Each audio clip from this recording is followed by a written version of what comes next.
I feel like I'm like in a herd of buffalo, and they're all stampeding toward a 1,000-foot drop-off, and they're just running over the edge. And I'm in that herd. And I'm like, I ain't going there, you know. I'm not going to go down that way. So I have to somehow affect the whole herd so that they will take a left turn or a right turn and not go off this edge. And so if humanity takes the planet down the tubes, I'm dead. I'm trying to save my ass. And that is a powerful force.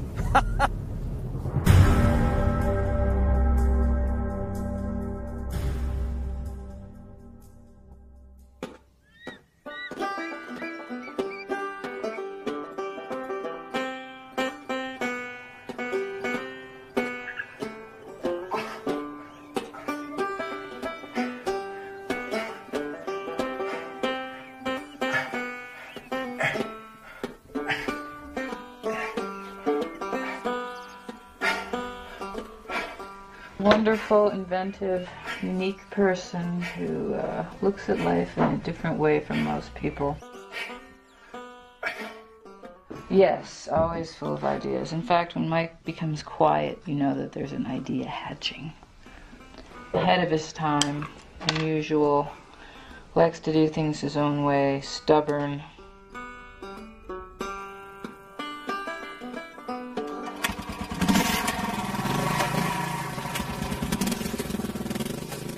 I was raised as a Baptist. No dancing, no drinking, no gambling. So I got the hell out of Dodge.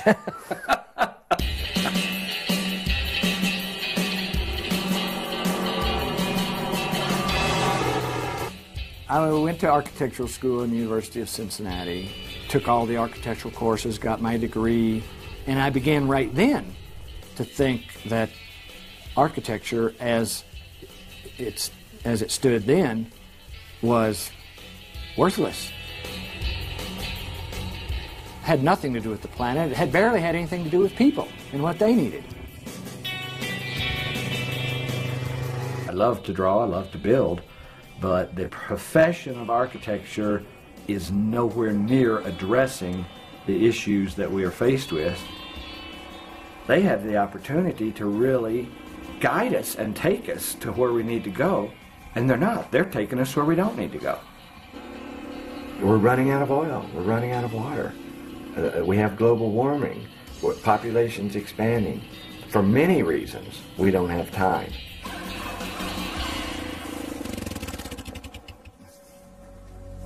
We need to be doing something now, tomorrow morning.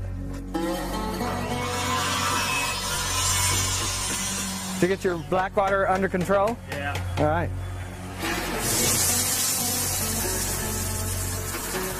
Is that working like we wanted it to? Do like 3 in each of these tops. Yeah. The tops will be riveted together. Yeah, I'm just trying to get the thing. I started all this thinking with quality of life in mind. We're talking about survival now.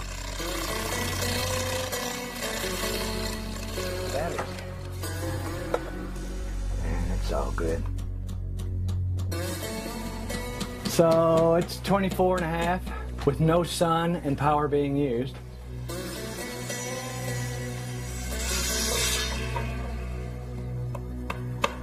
That's the final overflow that just goes to the septic of this. Yeah. But the final overflow for all the planters can still come right off of here. Here and go through here. Yeah. To hook into the septic. Straight to the septic. Okay, I'm there. We know that in the future we are rendering this planet damn near uninhabitable. So as we move closer toward that, we're trying to devise a method of living that allows people to take care of themselves.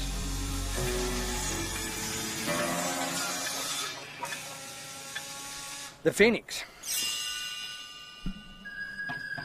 There is nothing coming into this house. No power lines, no gas lines, no sewage lines going out, no water lines coming in, no energy being used. So we're sitting on 6,000 gallons of water, food growing, sewage internalized, 70-degree space year-round. What these kind of houses are doing is taking every aspect of your life and putting it into your own hands. A family of 4 could totally survive here without even going to the store. So that whole area is going to be food production, with birds and insects flying around. Then out here is going to be goats and chickens and ducks. So this will be literally an Amazon jungle with 20-foot tall trees and little platforms up there where you can hang out with trees, birds, parrots, canaries, you know, bugs, bees, butterflies. It's a direction for humanity, really. I've been doing it for 30 years, and I think I'm starting to scratch the surface of what is available in this gold mine that we're starting to penetrate.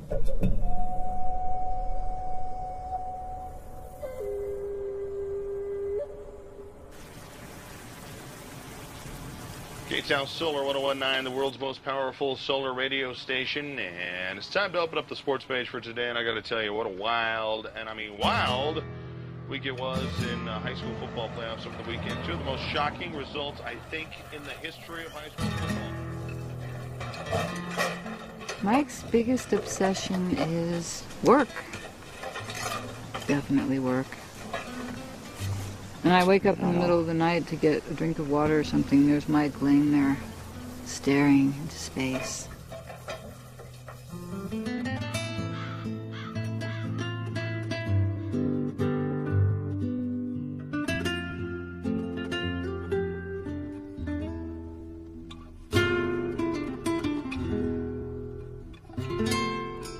I'm always dreaming about the room that I'm working on or whatever.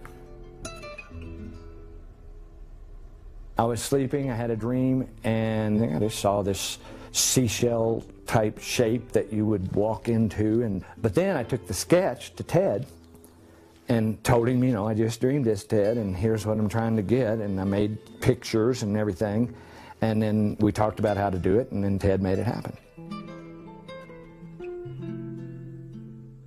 And I take my dreams to them, and they make my dreams happen.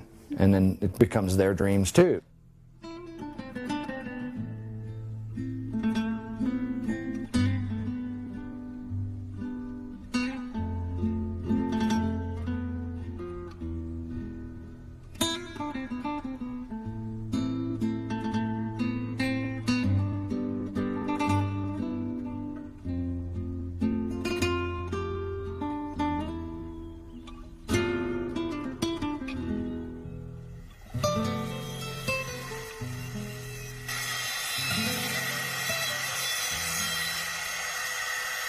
And the bottles, they're jewels, you know. This is garbage. And it comes out like stained glass jewels.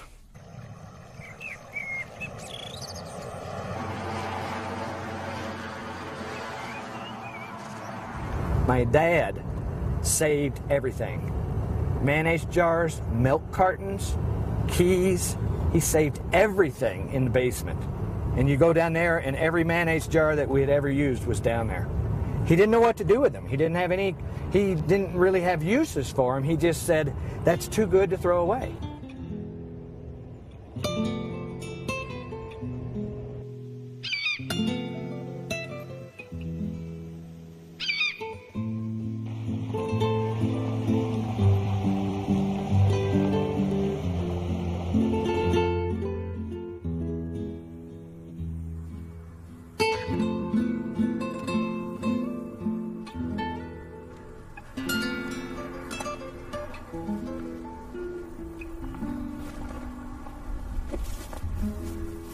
This is the first house built out of beer cans.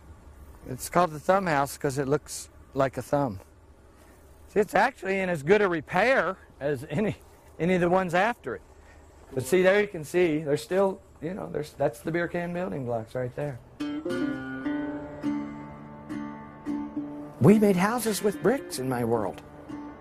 So I made a brick out of cans, wired together with little pieces of foil for reflectors. I built 2 or 3 houses this way and went on to just using cans by themselves.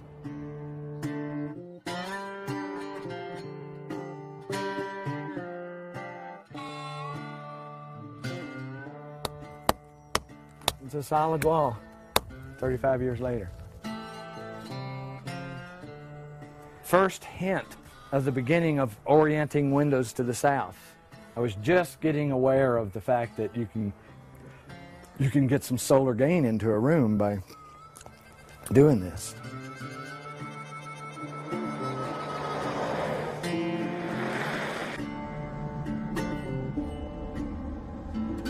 From doing what I've been doing as long as I have and seeing that cities are real close to dying or falling apart because of all the infrastructure failing, and they're just dangerous areas of chaos that can't support themselves any longer. So I see them getting abandoned, and I see beyond that people going back to the cities just to mine out the goods.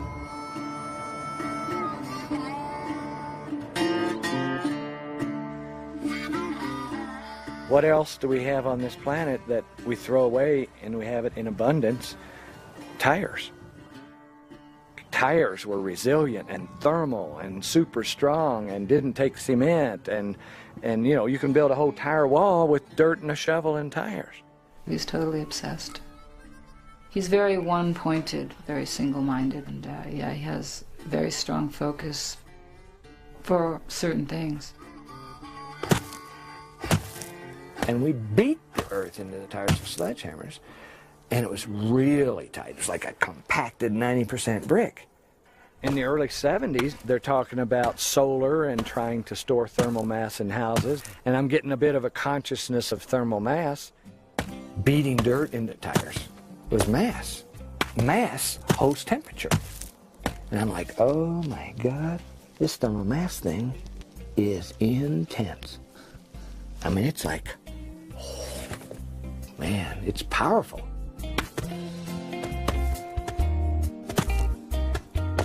Thermal mass, once you have established it around you, it doesn't go away. This is the first one that we actually called an airship. I needed a house because I was just getting married to Chris, and here it is 20 years later, and we still live in it because it works.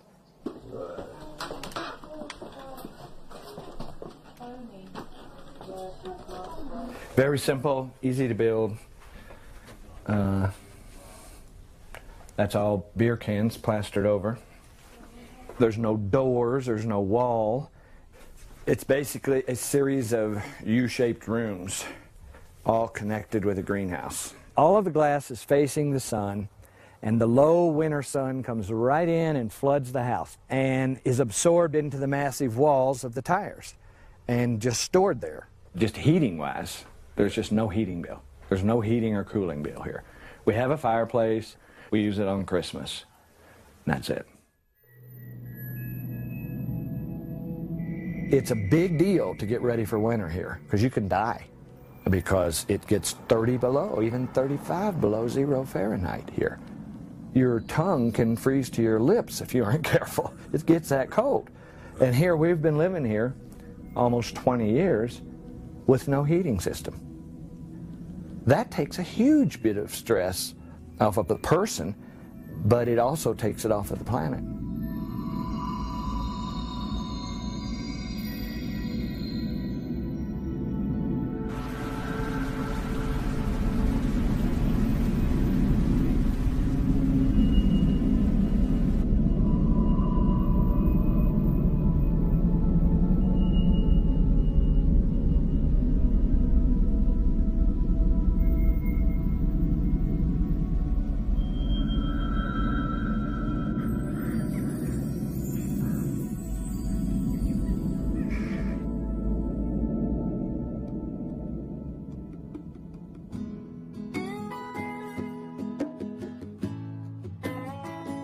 This is a compound that we started working on 30 years ago.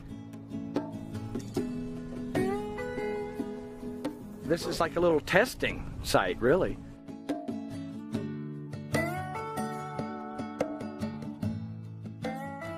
This whole decade of work here was just evolution.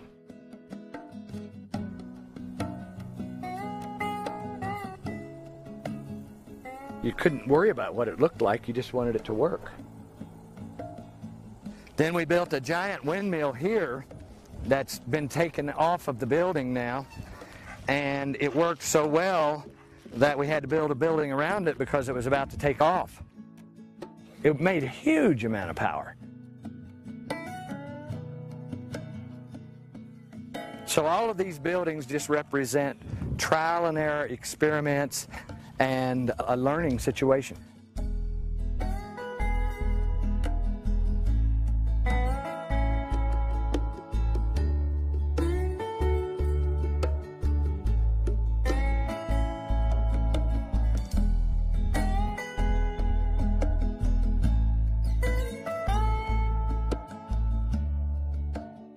That's the first building right there.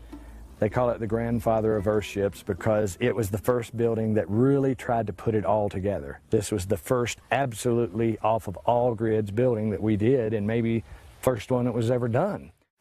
I mean, it's definitely a wild shape, made to go up and get the wind. This was the first place where I put wind, solar, greenhouse, garbage building, everything together in one building, and this is what it ended up looking like. Everything was intense. Everything about what we were doing and the buildings and the life was just like absolutely striking intense the whole time. People would come out here and they'd never want to leave. It was a time of magic, that's what I can say. Living in that building, I mean, this is like 25 years ago. I had my own power. I had food growing. I didn't need heat. I was like, Jesus Christ, man. I am free. I am absolutely free.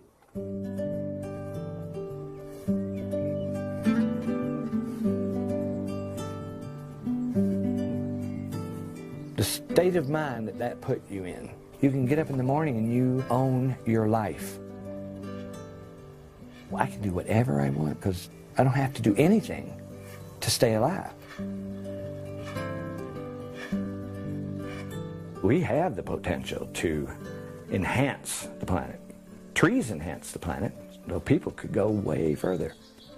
I can see the earth glowing like a sun just from what people do to it, just making the earth sing like music rather than shit floating in rivers and chemicals in the air and stuff like that. I've always thought that if you're doing something right for people, they'll find you. We put it out there on the website. We wrote books that got out there. Of course, all the magazine articles and everything got out there, and it attracted some people that ended up working for us. They became our crew. Just three of us are coming back. It's not so much an adoption, it's more like a punishment, maybe? Or a parasitic relationship, one of the two. Well, whatever it is, we can't get rid of it, so we're trying to all live with it. I found Phil in a bus station crying. I took him in under my wing, and here he is. Look at this drawing. I mean, I couldn't build a damn thing from that. This is Ted. Where did you meet? How did Ted get here? He was shit on a rock, I believe. Why am I doing this? For money? Is he gonna get rich doing this? No. Yeah, he probably looks at us like his sons, and we look at him like a, like a stepdad, that you can hang out and party with. And I always tell Mike that you're like a freak magnet. He attracts the weirdest people, the weirdest clients. To put the crew together to build a community for themselves, you can't get any better than that. So when we settled this community, we designated 10 acres, and they all got their memberships, which turned into actual building lots. But we all paid the same amount, and we all drew a number out of a hat, and then we got the lot that we got. I was so happy to own a small piece of land. I didn't even know how big it was until we got the survey here. I just knew it went from over there to over there, and then I could put my house kind of in the middle of it. It was fair, it was equal, the richer person couldn't afford the better lot, you know? There were people that got in for very, very affordable prices. You know, a down payment less than spending a night out on the town at a fancy restaurant. It was late September when we got out here, and the first snow was starting to fall, and we got out here late afternoon.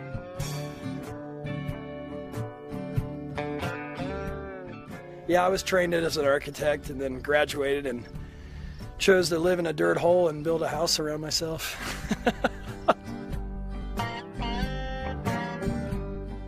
Pitch my tent, it's windy as fucking hell. I'd come home from work and my tent would be like blown over. Okay, well, I'll fucking fix my tent, go out and pound that evening, 7, 8 more tires. It took us about 5 or 6 years to build the first part of it.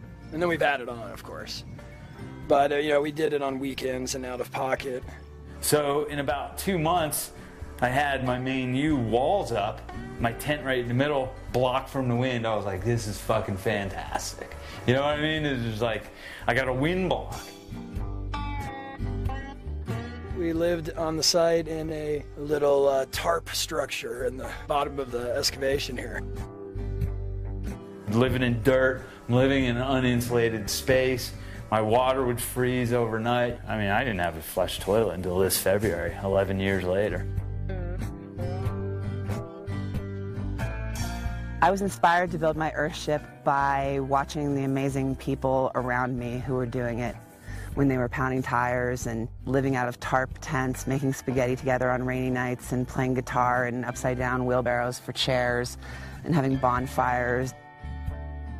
I had never experienced a bunch of people working that hard, so I was like, wait a second, this isn't a bunch of hippies, you know? And I was like, yeah, there's the occasional hippie that this appeals to, but I was just like, this just made so much sense. Their story of them building their Earthships with half-baked ideas that weren't as cool as they are now, and doing it themselves on no money, and working for us, trying to make a little money to get by on while they're doing it. A dozen of them in that subculture did it, and now they're all sitting there happy as hell.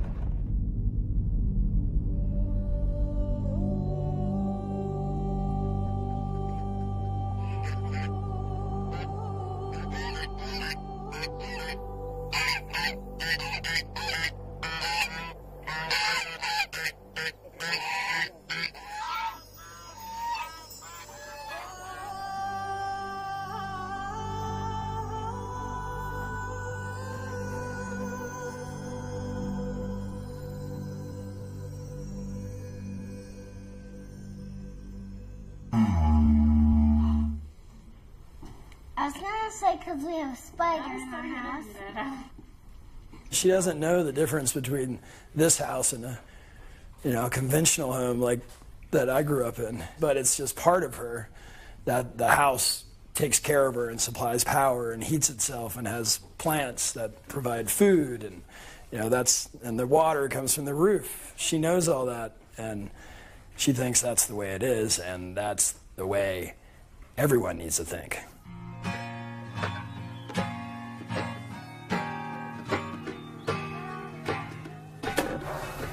This used to be my office.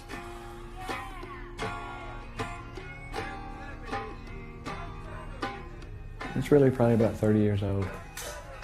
And these are the old gallon creosote cans. So we were just using everything. This one was supposed to make you fly like a crow. So we wanted the vision of living this way to take off. But we were in Magic Land, for sure, for a long time.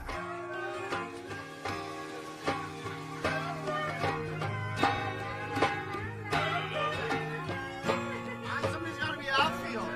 We declare negotiations. The crew always becomes like a family, and we would work together for 4, 5, 6 years, and then another group, they'd fade out and others would come in. Here in the last decade, though, these people ain't going away. The people that are with me now, they've been here 10 years. They say this is their life, and this is my life, and so they're beyond family. We're here for the duration.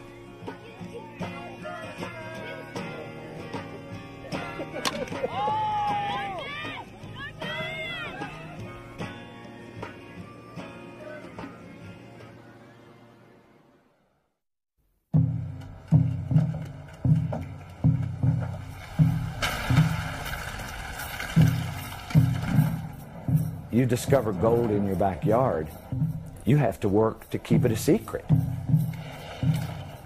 All of a sudden we're getting requests from all over the country and world to do earthships, earthship communities, and so on. So then I got the idea myself. Well, I'll do a community myself. It's an off-grid sustainable community. Translate this into cities? Holy shit. I bought the land up at Reach to do the Reach community because I wanted to really challenge the concept on the slope of a mountain where no power water could be gotten or whatever. We learned the systems at Reach, power, water, and sewage. And it was, in fact, the first New Mexico sustainable testing site. Reach was successful. Now I want to go further. So I go on the other side of town and I get 650 acres this time. You spend thousands of dollars in the process of getting land to have a house on. That's ridiculous. Why don't I just buy a chunk of land, not make any profit on the land, just have everybody own it in common, and all their money goes straight to their house? We don't need infrastructure. Each one of our buildings has everything it needs, power, water, sewage right in it. We took thousands and thousands of dollars of expenses out of the equation, and it worked. Now we have a bunch of people out here, no mortgage payment, no utility bill, and they're happy, and we are ongoing. I'm not saying that I really consciously wanted to use people as guinea pigs.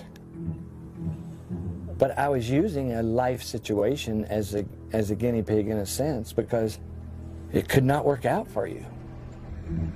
People piss and moan if there's the slightest little problem, and you learn from that.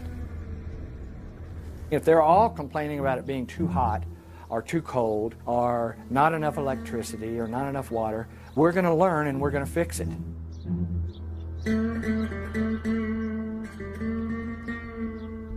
Well, this was the one where I had the two-story greenhouse.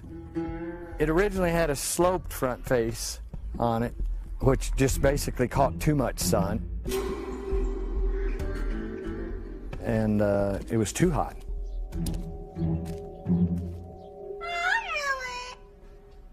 No, we had ventilation and everything, but the sun, just the direct winter sun coming in at a slope 2 stories high, was just too much.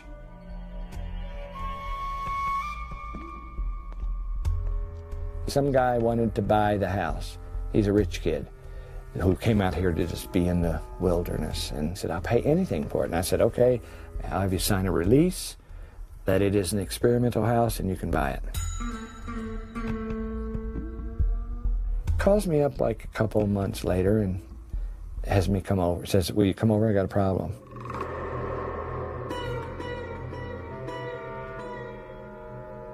And he took me in his kitchen, and he is a writer. And he had an heirloom typewriter out on the kitchen table working. And the typewriter was melting. The plastic was running.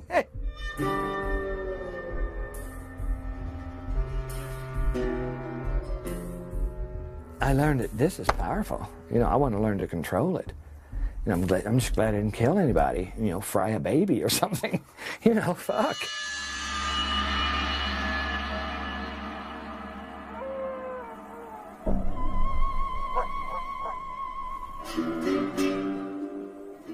It takes clients to develop ideas in building. You can't figure out all your ideas on your own one house. You need many houses to do it on. You can't afford to build many houses, so you do need clients. And people take issue with him because in the early days he did it badly. The houses leaked, they were hot, they looked like they landed from Mars or another planet. Most of the time, you'll get good clients that realize that it's experimental what you're doing, and some things may not work, or some things could be better. Then you get the occasional client who thinks, oh, it's experimental, but everything must work perfectly because that's how houses are. And then those people, they're disappointed, and sometimes they sue. When you're doing something like running sewage through the living room and building a building out of garbage, if you really do seriously fuck up, it's 10 times as bad. And so, you know, if I had a roof leak, it was lawsuit. If I, you know, had a smell in a bathroom, it was lawsuit. If I had a house that was 60 degrees rather than 70, it was lawsuit. The powers that be in the architecture world and in the planning world, you know, they just can't see any other way than the way they've got established. And that's how the board of architects basically crammed down his throat that no, there's only one way to do an architectural contract, and this is it. And if you can't do that, then you can't be an architect. The architects board asked me to bring charges against Mike Reynols. So everything that he was doing fell outside the scope of what New Mexico would consider legal construction. She said, basically, they're going to nitpick you to death for the rest of your life because of what you're doing. Standardized design and construction is so important because it means safety. I was breaking rules and laws right and left. There's no question about it. It's not just the design, but it was actually the building of these earthships that was a problem. Which, granted, he wasn't playing by the fucking rules. Rules are made to be broken. I was twisting the law to try to get sustainable housing out there, folks. The worst outcome that could have ever been for Mike was he'd lose his license, and he did.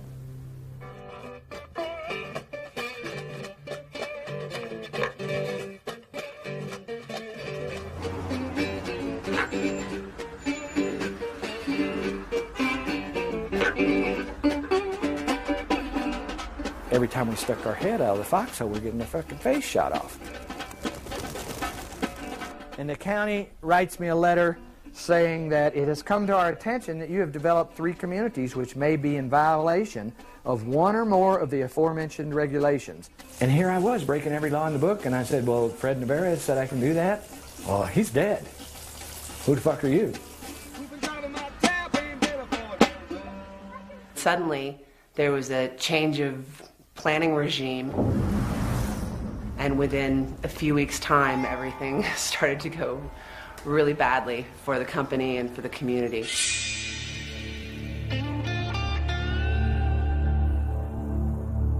They had a big notebook like this thick, even thicker than this, Reynolds subdivision violations. Subdivision law stated that to convey property, you have to have power, water, sewage. You have to have everybody owning their specific piece of land. You have to prove that you can provide all these utilities to it. You have to put in roads. You have to do all of these super expensive things to qualify as a subdivision. When I was hired to be planning director in 1995, that was one of the first charges they gave me, was to make sure that everybody lived by the same rules.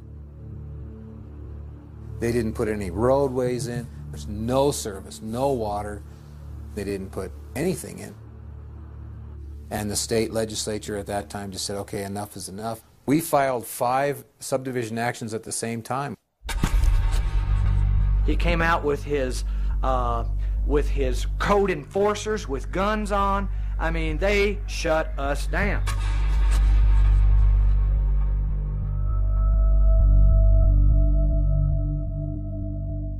So I got busted on building, architecture, and subdivision all at the same time. I busted my ass for like 10 years to be an architect, and it was taken away from me. I mean, there's no way that's not going to shake you up to some extent in terms of questioning your own competence and abilities. And are you doing the right thing?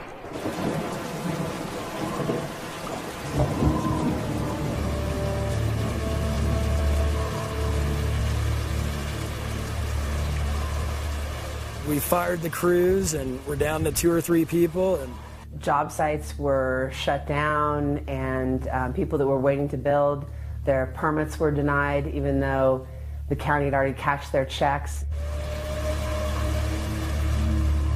Spirits fell low, and people moved out, and there wasn't a lot of work, and you felt like the county was disapproving of what you were doing, even though you were trying to do something good for yourself. Even logic failed at that point to some extent because there were so many things against me. I'm looking at like I've lost my method of livelihood, I've lost my respect, I've lost my credentials. Basically, I had lost everything. What do I do? When people ask you what your heroes are or who the people that influenced you or impressed you, one of the first ones I ever say is Noah, of course. He built a boat, giant wooden boat out in the middle of the desert, and there was no sea around, and he was building a boat, and they were calling him a fool. But he saw something coming.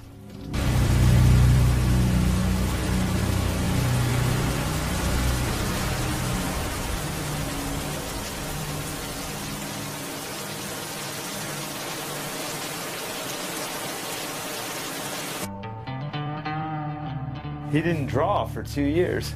You know, he didn't draw a house design, or he wasn't able to think about any details or how to, improve upon the buildings. So, yeah, he was just occupied by law. Just the atmosphere around the entire company was, everything was in question. At this point, I'm assessing my life and my situation. Do I want to spend the next decade proving these people wrong on an ego trip?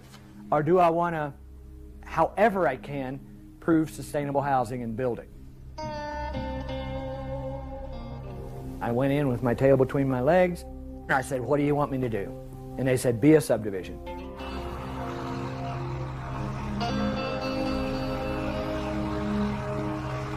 To make the Greater World a legal subdivision, Mike had to develop it in phases and then have the county come in and inspect every phase. This is the application for phase 3 and 4 to be a subdivision.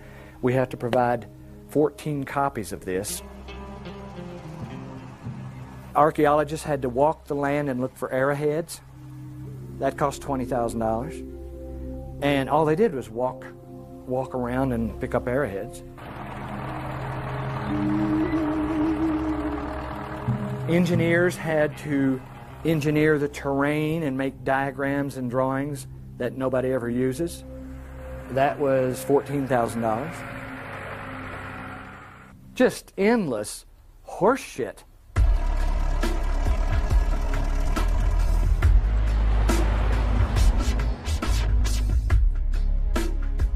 We have a person who could not see any bigger than the rule book. And I think that's the issue that we have before us right now on this planet. We got lots of people that can't see any bigger than the rule book. And beyond the rule book is global warming.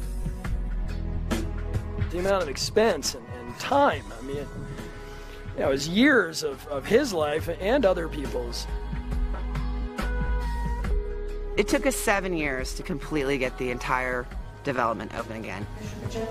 Yes. Yes. What up, Mike? Hubba, hubba, hubba.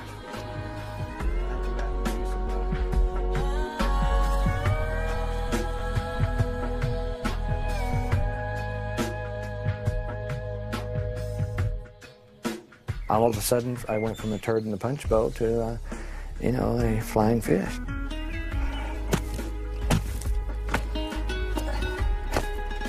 They now see him as a shining example of how to create a subdivision in Taos County. Jumped through all the hoops and became a legal subdivision, selling acres of land and lots and building a repetitive little generic house.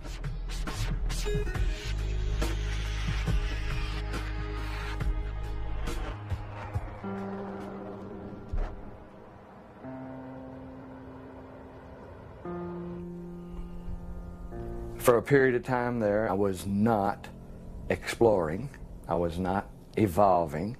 I was taking what I had learned to that date and keying it in to convention as clearly and legally and straightforward as I could to try and not make any waves, just do something that they could relate to for a few years and get stable with the powers that be. We lost this ability to dream an idea and do it the next day. He lost the right to experiment and create new buildings and innovations on the buildings. You've got to be able to make mistakes. Otherwise, you never evolve housing type. And so that's what the rest of the country is still stuck in the same housing that they were in World War II or World War I. It's the same exact housing. Everybody's so stressed about getting sued that they can't make a single mistake, so there's no evolution of design. I had lost the freedom to fail.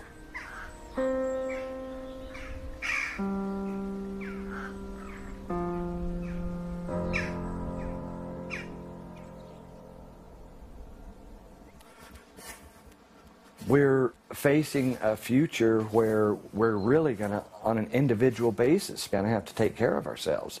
New Mexico's the state where they tested the atomic bomb. They designated several thousand acres of land to be just absolutely destroyed with something that they didn't even know whether or not it would keep on exploding or not. They took extreme risks in the interest of national security. So what I'm saying is, can't we make a few 100-acre test sites with no holes barred to test methods of living for the future? It's a test site. They allow it for bombs. They test automobiles. They test airplanes. They should test housing.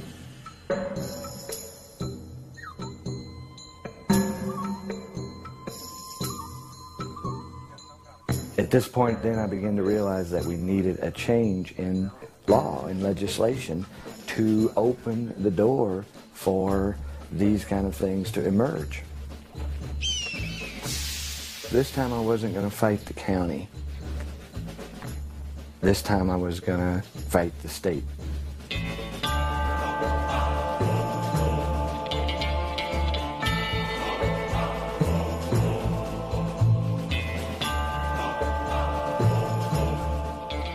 Sometimes to fight the system, you have to get into it, and be part of the system. Mike in a suit is hilarious. I loved it when he put on a suit. Oh my God.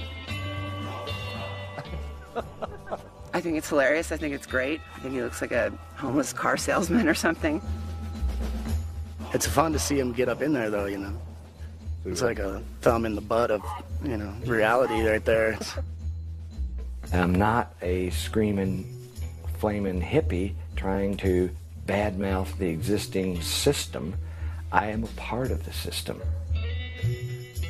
I have become a Trojan horse. I have infiltrated the system. I am the system now. Okay, Senator. What was that horse shit you were just saying there? Don't be talking to me that way.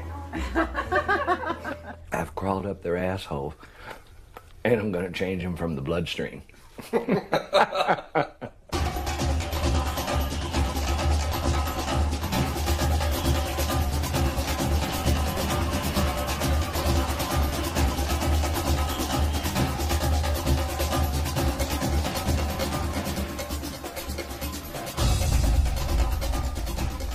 I was walking into an arena that I had no experience and no skills for.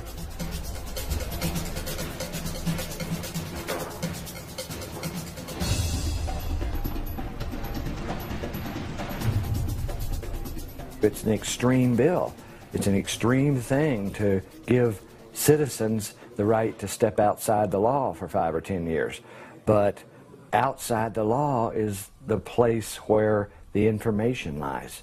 And I'm just saying, let us go get it. Yeah, this building is a recipe for illness. Have you got a list of senators you need to talk to this morning? Yes.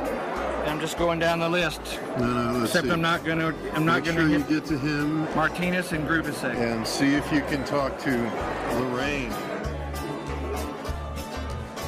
Totally lobby the shit out of the whole Judiciary Committee. Get them, try to talk to them, get them the flyers. You really have to demonstrate to everybody that you're working within the system, that you're not coming from outside the system. Basically, it's going to be called the Sustainable Development Testing Site Act. Okay. I had to tweak every aspect of my being just to be there. You know, play a game. It's like some kind of a board game, and the building is round, and you just run around in circles in this building, talking to one person, talking to another person, trying to get into this meeting, trying to get into that meeting. That's a sewage system in a living room. Not asking for money, just permission to test. I understand. It's a regulatory issue. Yeah. Every kind of a demon or troll or ambush you could possibly imagine was there waiting to devour you and your bill. All it takes is one guy coming in here that you didn't talk to, who has a connection on this committee, the boogers your bill. One wrong word from the right person, and you never know how your bill died. We take this technology all over the world, and in every country, the same problem exists. How do we permit this? This is too unusual. We're asking for what we call test sites. If a person gets an idea, the next morning they can be out there building that idea. It's like a gladiator or something. You have to go out there and fight off all of the people that are trying to ravage your bill for whatever political reason. Defending the legalities of the bill against a bank of lawyers who can double talk me up one side and down the other. How independent is the word independent? It's independent of conventional grids and disposable systems. What it got to was picking apart words and meanings. On page 3, line 10, you use the term real people. How are unreal people defined? There was a tremendous amount of restraint to keep me from splattering people and papers all over the walls of that fucking building. You know, there were many times when I wanted to just stand up, turn the desk over, and say, this is a load of horse shit. I believe in the Constitution we don't call people real people. We call them something else. Randall, is there a term other than real people for real people? Is there a legal term? I'll find one for you. Okay, so in other words, what you also mean is the things you say in your definitions. I just think that the bill was drafted very unusually, but He's all over it, man. He doesn't want any of this flowery language. Where's delete? How do I delete? And then you're going to physically have to draw a line through it, your deletions. It will not let me change it. In a dozen different committees with 7 or 8 people on each committee, and each one having a little bone to pick about it, we had to just shred the bill piece by piece by piece and deal with everybody's comments on it. Cannot be sold. Include real people. Provision for research.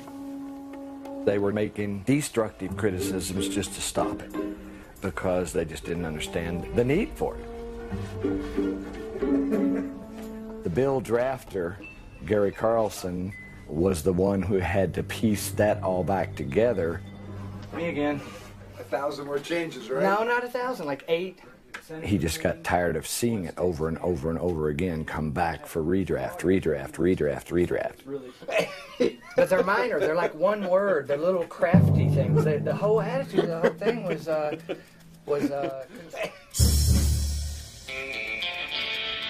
we haven't even begun to think of the ideas, but nobody's going to unless they have a forum in which to do it. What other ideas are out there that you're thinking that would be viable that haven't been tried or tested?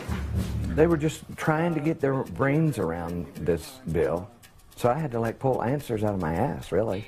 Building a building out of water. Building a building out of contained water. There are other ideas out there. I don't know what the fuck they are, but they're out there, and we want this bill to allow us to find them. Everybody's got an agenda. And so when you talk about going through that many committees with that many people and all their different agendas and all the different politics involved, this process was laughable. America has the safest, cleanest housing in the world. My concerns relate to really life safety and health issues. I'm not sure how you can exempt them from some rules and regulations and then say at the same time they're not being violated. And I wouldn't want to send a piece of legislation that has contradictions and it's unclear, you know, I mean, again, it's just inconsistent language, and I find there's a lot of inconsistent language throughout this bill. I have a substitute motion to table, which is not debatable. Representative Cheney? Yes. Representative Ezell? Yes. Representative Foley? Yes, ma'am. Ridiculous amount of human energy mustered and wasted and pissed away to get a teeniest little thing done. 6 to 3, bill has been tabled. Tabled with 4 days left in the session is a death sentence for the bill. We were out of time.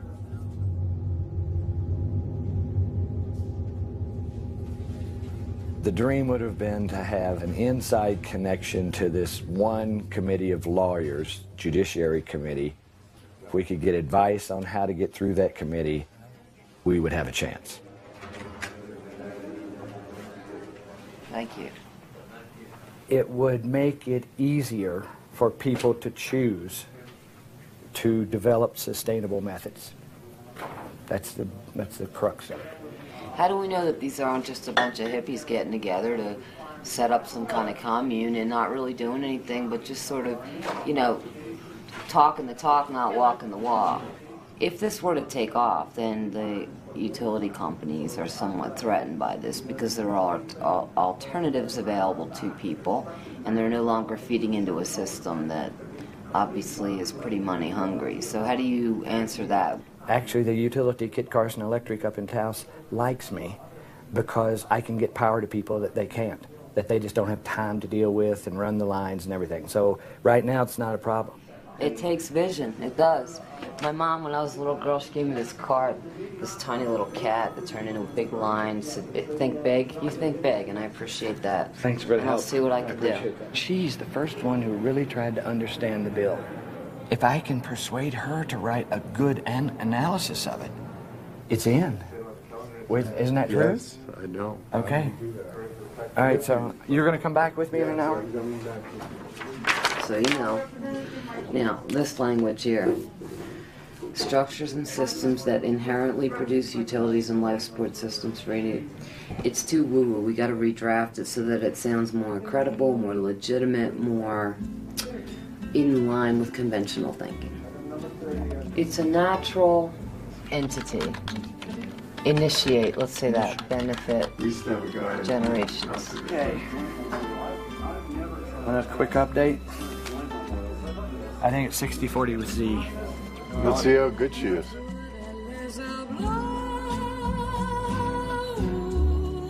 She knows where the power is. She doesn't have it. She steers it and directs it.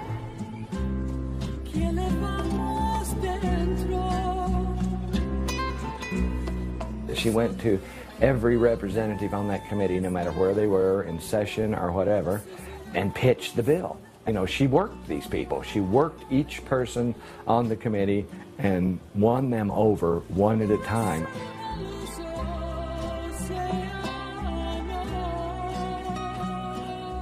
This is the telltale thing right here. If she comes out with it pulled, we're in. And if she comes out with it not pulled, we're out. This is basically it right here.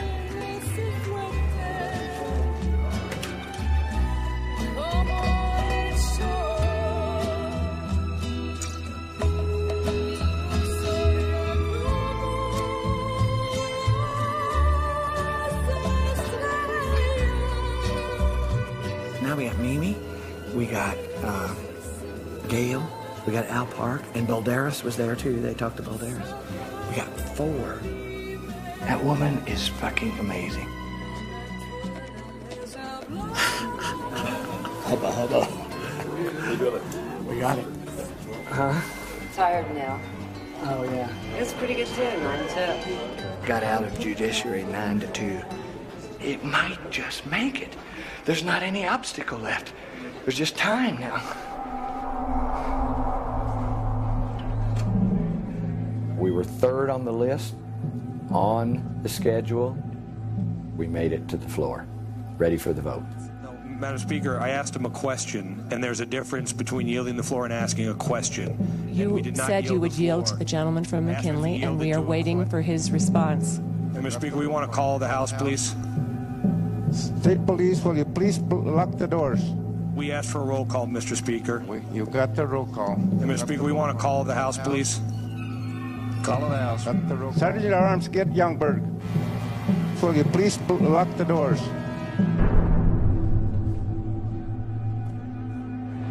They filibustered all the time away on purpose. No, sir. Call the House takes precedence, Mr. Speaker. And they just eat up time, blabbing. It's kind of a leverage thing. They were wanting to get something from the Senate. It's games. It's games. The legal process is okay if you've got forever to be farting around with slow change. The problem is, on the planet now, today, we need fast change. World famous solar radio, K-Taus 1019. K-Taus Solar Radio national and international news. From Indonesia to India, a tsunami tidal wave triggered by a massive earthquake swept across the Indian Ocean. Thousands were feared dead in the Indian Andaman Islands. The earthquake measured 8.9 on the Richter scale. Seismologists say the force of the explosion was about 23,000 times the power of the atomic bomb that hit Hiroshima.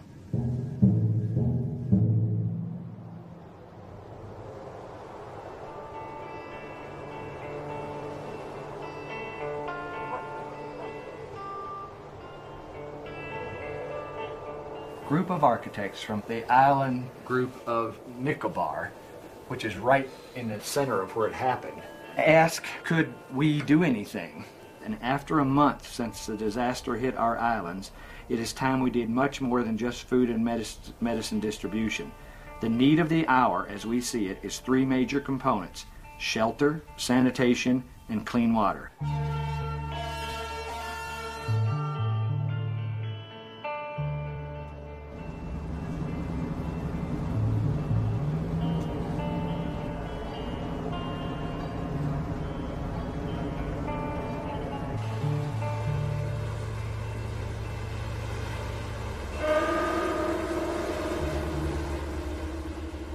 You see it as you approach from the boat, the tree line where the wave crashed through, and you just see everything crushed and washed away and devastation everywhere, and it was brutal.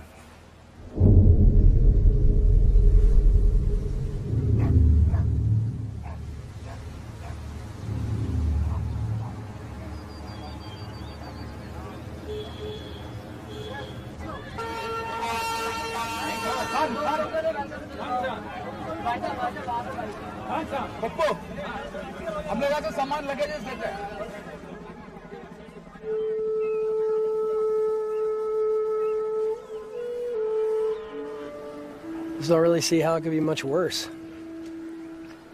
An 8.9 earthquake followed by a 30-foot wave. 3/4 of the people are gone and half of them are dead.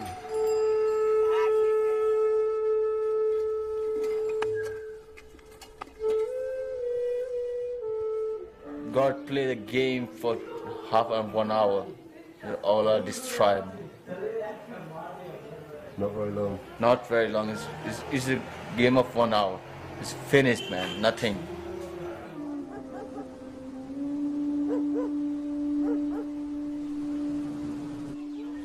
And after disaster, nothing, man. Only for dead bodies inside the roads and buildings.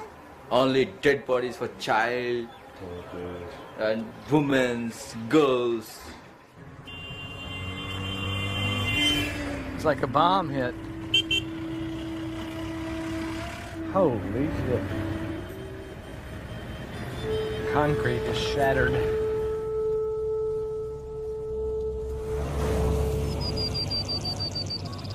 There was 35,000 people and there's 7,000 left. We were just floored with the power of what we saw from nature and how it can just in an instant wipe out humanity. You are humbled by that kind of a situation.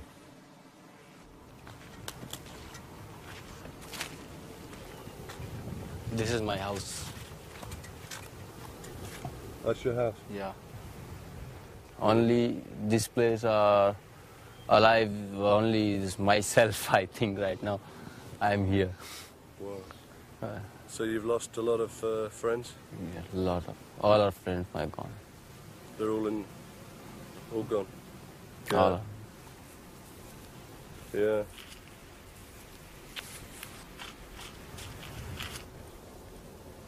Here we'll sit together, this place for tea, and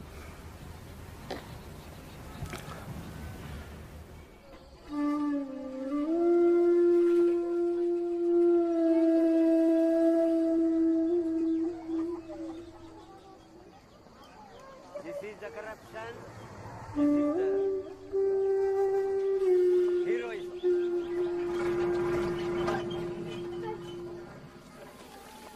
All rooms are like this. Just see this room, the same room.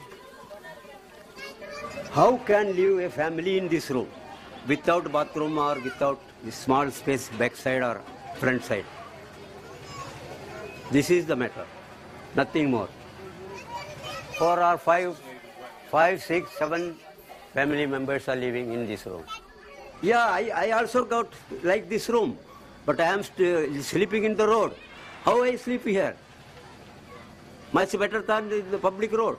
I don't know who designed or figured this out, but it's not with people in mind.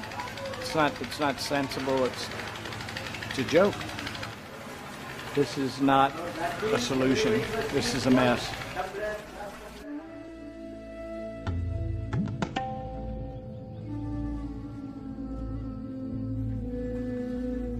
Salt water from the tsunami wave came in and flooded out all the wells. So they had no water. This house is... Okay. This was your well? Yeah, well. 2 dead bodies are inside. Spoiled. The government is hauling water for them in trucks using gasoline. They're totally vulnerable, dependent creatures now. They lost everything. They basically have to start all over again from scratch. When there's an absolute breakdown of everything, then new ideas are clutched to like a lifesaver. You know, right now, they want thinkers, they want planners, they want people to do something. It's like, do something, guys, it's crisis.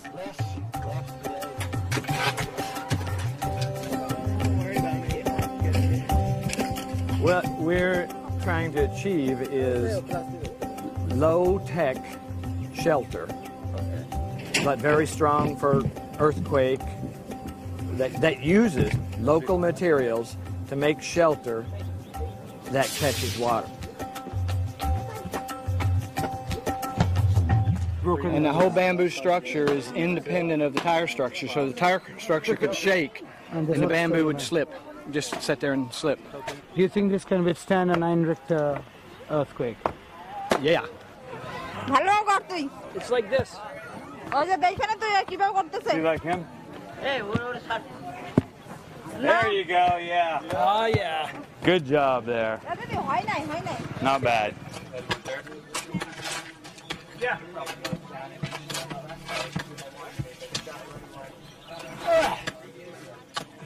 We've seen a lot of people that have lost everything, and they're resilient. They wholeheartedly jumped on the fact that this may be a way to keep them cool and give them shelter and give them water and treat sewage. There was no barriers. You go to a situation that's been devastated, the barriers are gone. She's great, man. She keeps Phil and I fed with cement fast enough. Fully impressed, man. I'd take them all home with me.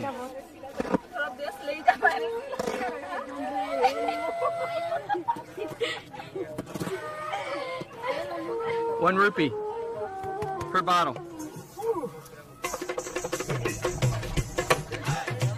Kids have come out to help us, locals have come out to help us, and they're catching on. They're excited about what we're doing.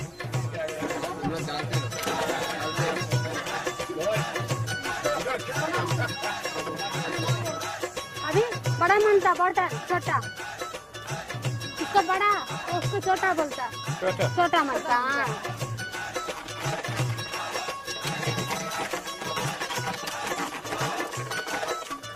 We got the locals making the bricks, and they're doing pretty good. दूसरे में try करूँ बाबा जी ठीक है बाबा और मनता और सिमट मनता बाबा सिमट हम देगा आप ना छोटा वाला काटो खत्म हो गया बोतल पूछो बाबा से और काटना हाँ काटना हम बोलता सिखाता है फिर इधर आओ इधर रखो इसमें इसको भी सिखाओ ऐसी मारा बोतल सजाने को बोलो बोतल सजाने को बोलो तुम बोलने से समझ जाएगा हाँ बोतल का काम करेगा बोलता थोड़ा ये बैठेगा बोलता मसाला देगा बोलता mummy Mommy wants to lay bottles? हाँ Go ahead.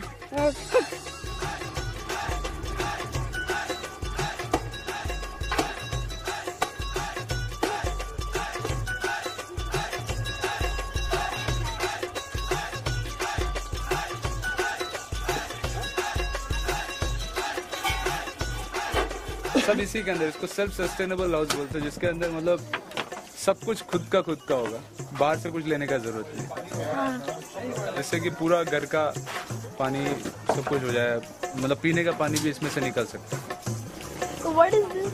It's a vent to draw air through under the floor and it'll run over the water like because the water will be under there and the water temperature will cool the air so the air goes up through the house and keeps the house cool. इससे हम ये सब कोई बोलता है गिर जाएगा मिट्टी है ये नहीं रुकेगा बोलता है बरोबर रुकेगा देखो पीछे कितना ये उबड़ खबड़ है ना ऐसा तो मिट्टी पकड़ के रहेगा ना They have a lot of rain that they don't catch. So they have, in the climate of that island, everything they need. The roof was designed to collect the water and take it to gutters. Trying to get a slope in the bottom of the gutter. They have over 100 inches of rainfall a year, so there's no reason why they would even need wells in the future.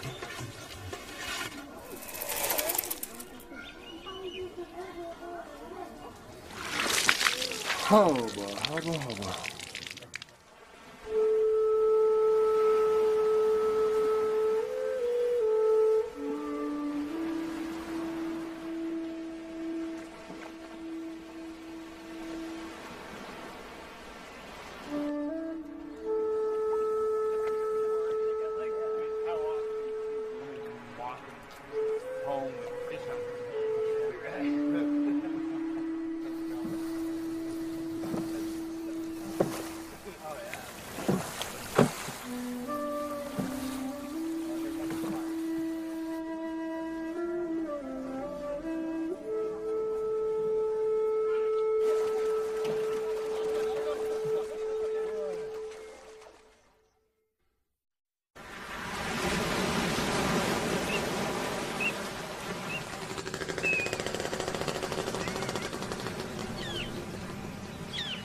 monsoons in here.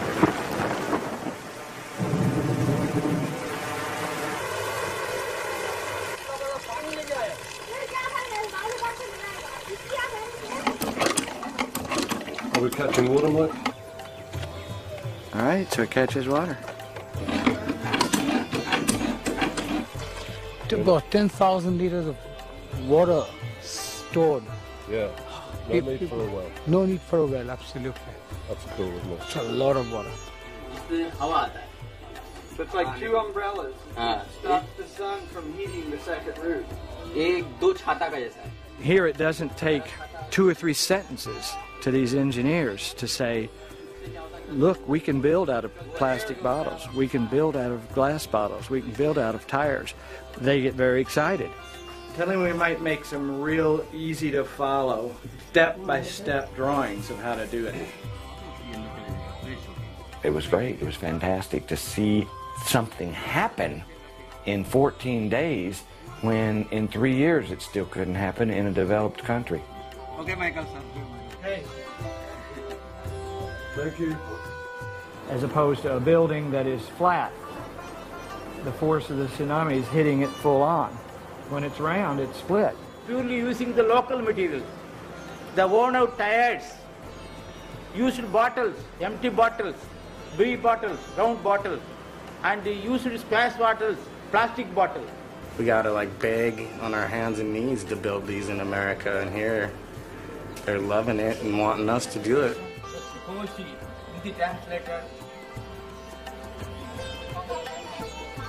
Yeah. Tremendous, man. It's magic. It is magic, just like magic. I want to make every island in this type of ship. In every island, 547 islands we have. Very beautiful. Very beautiful and fantastic. फिर चले जाता हम लोग को छोड़ के हाँ और आओ Yes. Nice. This is no big day when you have these all.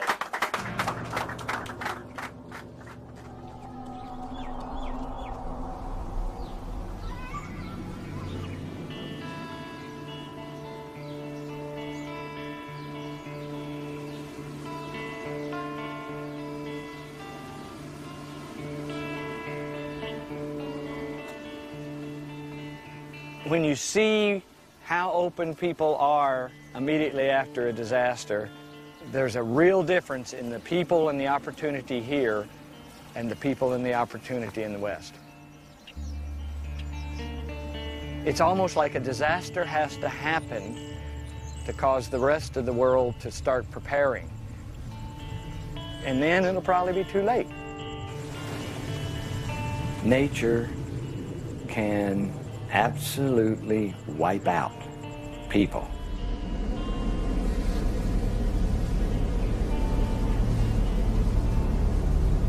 K-Town Solar Radio National and International News. America in crisis. Hurricane Katrina has devastated the Gulf Coast. It's been described as the fiercest storm in American history.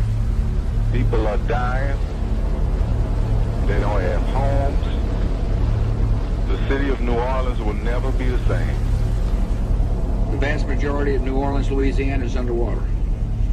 Tens of thousands of homes and businesses are beyond repair. We are dealing with one of the worst natural disasters in our nation's history. It's too doggone late. How can one punch from the gods collapse the richest and most highly developed society in the world? Tropical storms may be growing in overall intensity due to human-induced global warming.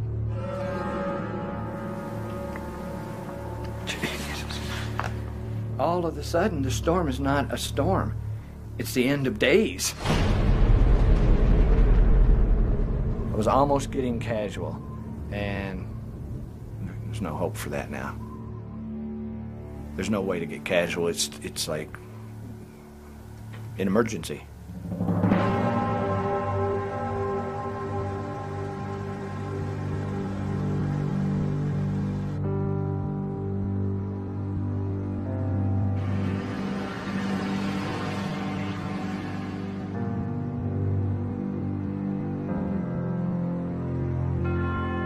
When things get confusing, we look to what is eternal and true to give us a sense of guidance. When things get chaotic, we look to what is lasting and unchanging to give us a sense of calm. The cynical Machiavelli said that wisdom consists in being able to distinguish among dangers and making a choice of the least harmful. Katrina wiped a major U.S. city away. After Katrina, hundreds of thousands of people are crying at the government because the government is not taking care of them. This bill would allow individuals to take care of themselves with their own methods. It's like going to the people and saying, everybody out there, use what's in your mind and try and come up with some better ways for us to live because we don't have enough of them right now. As soon as an environmental activist stands up and says that, it's over with. The Honorable Phil Richardson, Governor of the State of New Mexico. I don't think they make the connection between natural calamities and global warming. I think they think it's a fluke. You're coming up with something that people are resistant to because they don't want to look at the problem to begin with. If you don't want to look at the problem, then why would you want to hear about a solution? You're doing this for their children and their grandchildren. You have got to make them aware, not to scare them, so be careful with the language you use. Every time you open your mouth in committee, it's a liability. You should know that by now. You don't want to scare people so much that they're paralyzed by their fear, because that's what this culture is. That's how Bush got into office twice. People are terrified, and it's just feeding on itself. You know, 9/11, terrorism, and these are very real things. I don't mean to discount them. But the earth is burning. Just been told not to mention anything about global warming, oil shortages, or anything. Do not use global warming as a justification for we've this. already, It's jobs and economic development and new technology. Yeah. They're having some kind of a windfall because of Hurricane Katrina is affecting the revenue of the state of New Mexico because New Mexico is selling a lot of oil right now. The Bush administration is trying to suppress global warming science for the sake of protecting the profits of the fossil fuel industry. You cannot prove global warming as a fact, and with good science cannot prove global warming. It's a myth. It's not easy to face the truth. It's easier to pretend that it's not really happening. House Bill 697 with emergency clause, House Bill 22, House Bill 401 as amended by the House with emergency clause, House Bill 361. And from the design side, a lot of those projects are not very pretty. As a matter of fact, a couple I've seen are downright ugly. This type of housing is not unique or new to New Mexico. I think it leaves way too much vagueness. How does this mesh with the Subdivision Act? It's not a cash project. Research is expensive. Research costs money. We're not trying to make money. It is passed. House Bill 42 as amended by the House, House Bill 266 as amended by the House, House Bill 240. House Bill 196. I often take years to pass bills. You know, you work at it, and then the next time it's a little bit better. 3 years is actually a pretty short time to get a major law through. Law is slow, but the planet's going down the tubes fast. But law is slow. And so I don't have time for law. I'll break the law if I have to.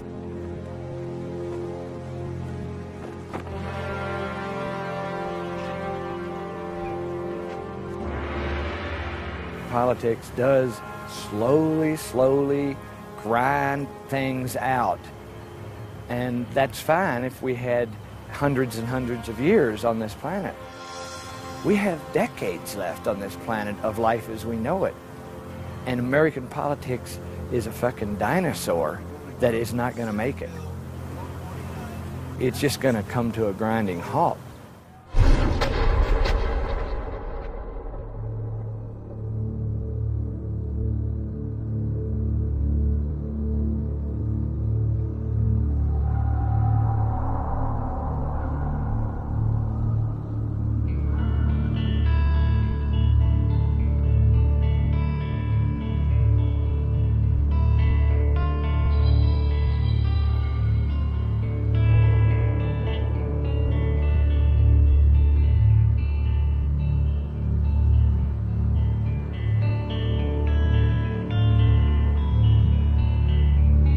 This vote is about to close.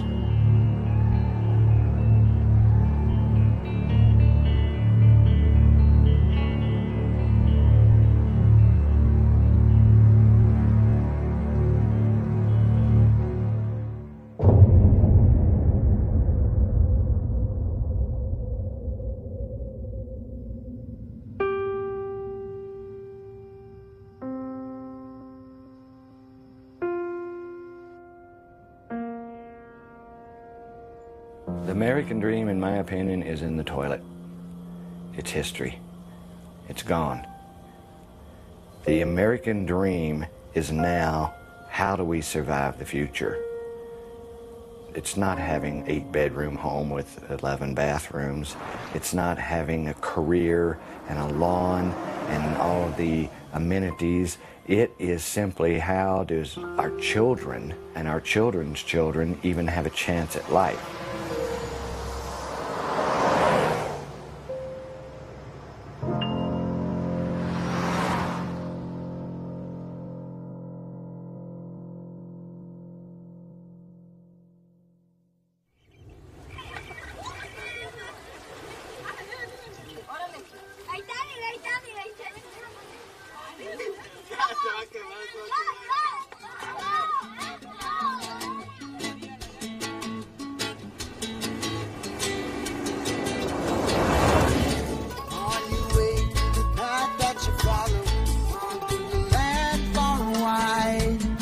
Searching for sweet inspiration, feeling right. And you got the tools you've been given to build this fire tonight. We got to work together now and do it right. Do it right, yeah.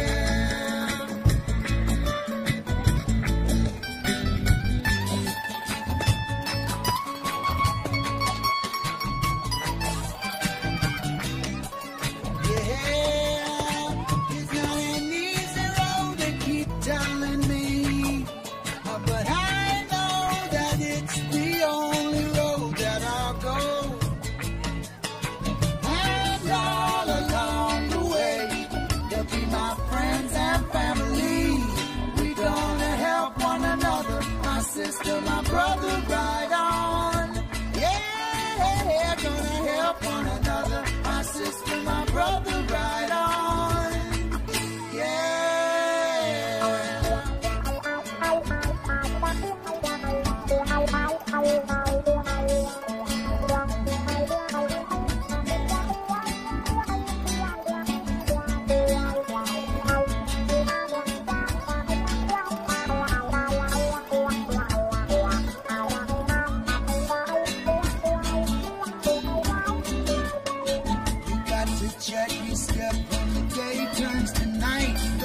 You're never alone. Lion guide, hold your head high. Jazz everywhere you roam. Now you got the tools you've been given. We got to build this fire tonight. We gotta learn to work together to do it right. To do it right, yeah.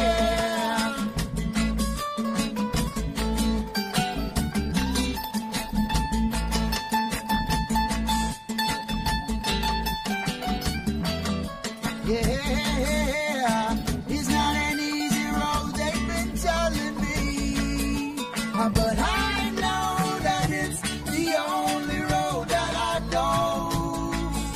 And all along the way, they'll be my friends and family. We got to help one another, my sister, my brother, right on.